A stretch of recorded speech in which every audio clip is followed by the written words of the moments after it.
you ever been out camping and you're there at the fire, but you have to leave? You need to go get something, or you have to go do something. And so you leave the light and you walk into the darkness. And as you leave the light, you go into the darkness, there's this sense of anxiety. What is it about the darkness that causes us to be nervous? Or what is it about leaving light that makes us scared? Why is it that there's this sense of security when we're in the light? Is it because in the darkness we can't see where we're going, we don't know what's around us?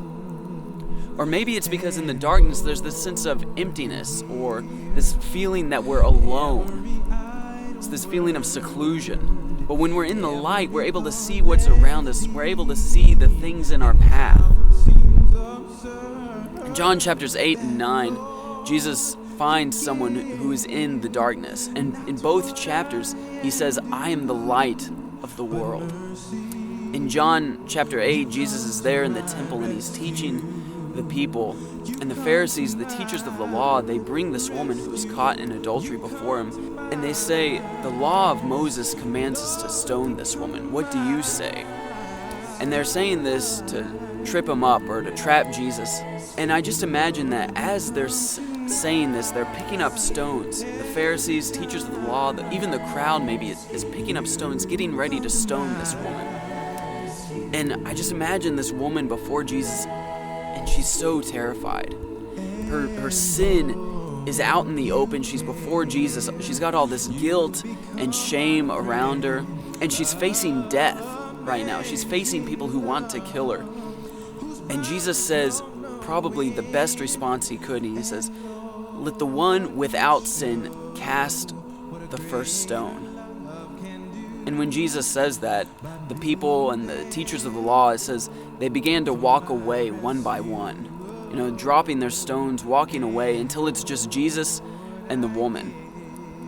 And Jesus says to the woman, "Does no one condemn you? Then neither do I. Go and leave your life of sin." And just the next verse after that, Jesus says, "I am the light of the world. Whoever follows me will never walk in darkness, but will have the light of life." Jesus takes this woman who's in a very dark place and says that he gives light.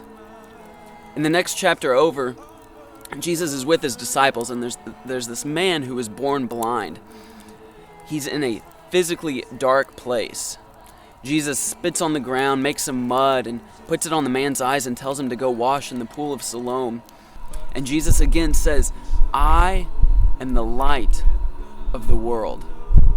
In both instances, Jesus comes across someone who was in a dark place. Maybe they were in physical darkness or they were in spiritual darkness. And both times Jesus says, "I am the light of the world." In both instances, Jesus finds someone who is in a dark place. In John chapter 9, we had the man who was physically in a dark place. He could not see. And then in John chapter 8, with the woman who was caught in adultery, she was in a spiritually dark place. But both times Jesus brings them out of their darkness, out of their dark place, and brings them into light. He allows them to see. And Jesus says to his followers and to us as well that he is the light of the world. He says that if we truly want to be able to see, we have to follow him. And it's only when we follow Jesus that we're able to come out of the darkness and enter the light.